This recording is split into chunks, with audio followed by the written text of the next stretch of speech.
Are we filming? Yes, we are. So welcome again to another of my videos in which I talk about filofaxes, other binders and paper-based productivity in general. Let me start with a sketch, in fact 2 sketches, and I'd like you indulge me if you will, and then after the 2 sketches you can tell me which one is the more efficient use of my time. So here we go. So this is actually my power bank, not a phone, but let's just pretend it's a phone. So much build up to what is something fairly minor, but okay. So here we go. Okay, Rachel, 28th of August. I'm not sure. Let me check my filofax. Oh, just hold on one moment. I'll just put my phone down so that I can check.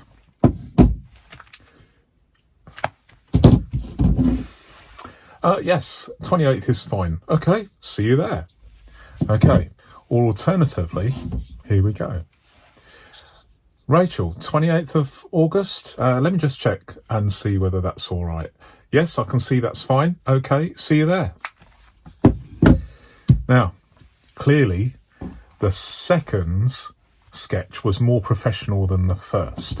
And obviously, we sometimes juggle with things in our hands. Okay, so I've got a phone in one hand, or I might be typing an address or something and I'm checking my filofax, or it could be a moleskin, or it could be just a sheet of paper. But in this particular case, I'm thinking how I can improve the efficiency. And you saw maybe it was far too quick to actually spot what I was doing there, but I will explain.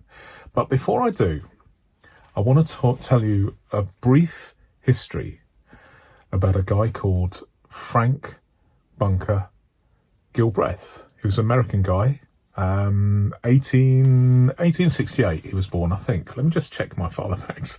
1868, and he died in 1924. He was a pioneer, an early pioneer of efficiency, hand and foot movements, time and motion, if you will. And he started off as a 17-year-old, as a bricklayer's helper, if you like, and in conjunction with his employer, he showed aptitudes for improving the efficiency of repetitive tasks, and he found ways to essentially, by taking a series of photographs of the hand and foot movements of the bricklayer. I'm not an expert, clearly.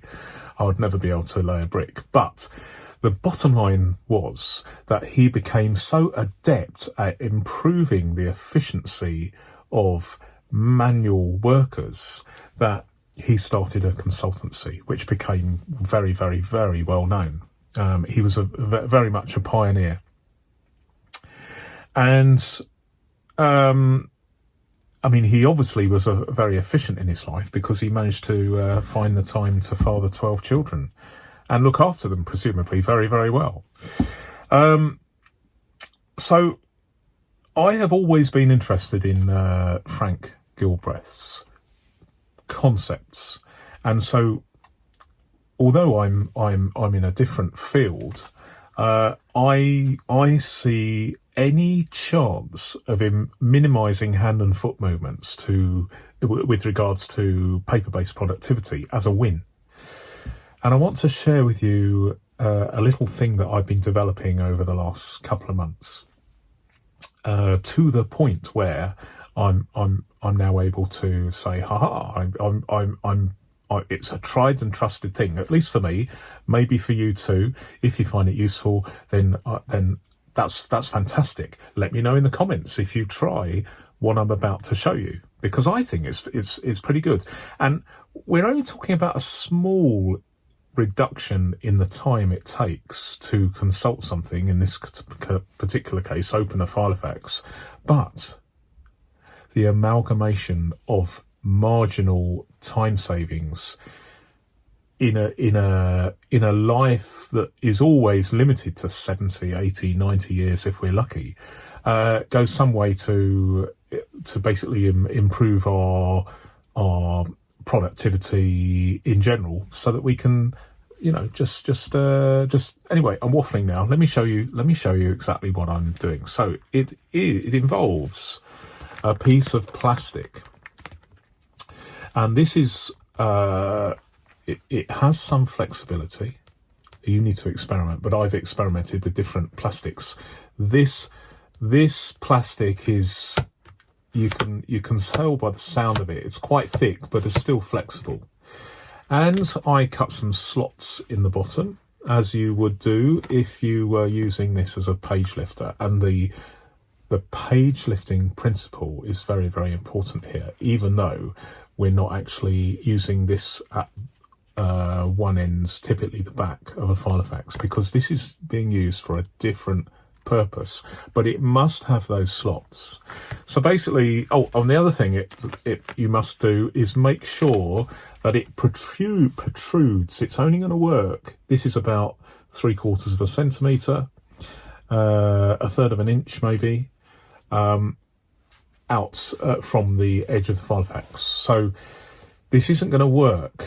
It will work if you've got an inbound pen loop or a small pen loop, but it won't work if you've got a retaining strap. So if you are one of those people that prefer retaining straps, then this is not for you.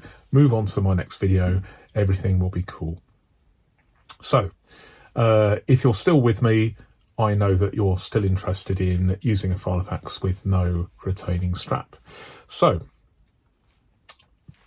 what you do is you hold it in my case, my left hand, but it could be your right hand. And basically you put a little bit of pressure on the front of your filofax here. I mean, you could do it the other way, but let's say you're using your left hand. So I've got a little bit of pressure here so that I'm just pressing slightly onto the front of the filofax. I've got 3 fingers on the spine, so this is probably not going to work if you have a personal, definitely not an A5 or an A4. It's probably okay, it's just about doable with a pocket size. This is effectively a pocket size as well, albeit it's ever so slightly smaller, but this is an original pocket size, and obviously it's going to work with a mini size because that's even smaller still. So as long as you get your fingers on the spine and your thumb here, what I'm about to show you works. So just watch this. So what am I doing here? What is actually happening? So clearly I've got this, I'm using this piece of plastic as a page marker because obviously it's opening at this point. So you will move this every day or whatever to the next week or so. So this whole thing is predicated on having your page marker marking the appropriate page. Otherwise it's not going to work. And then when you do this, what is happening is you are the way the plastic obviously holds the pages in front of it back in a curve, and because these slots move, they just push the remaining pages open ever so slightly, and then you can, with a little bit of a flick of the wrist, you can just open it. And I don't even have to open it completely. I can just do that. All right, 28th of August, that's free. Okay, let's do it again. Let's do it again.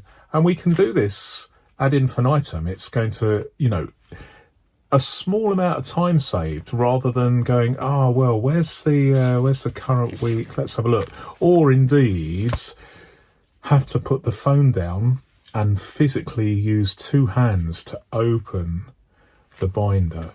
This works very, very well if you are otherwise engaged with your other hand. So there we go. You get it out of your jacket pocket or your bag, and then Bob's your uncle, as we say in the UK.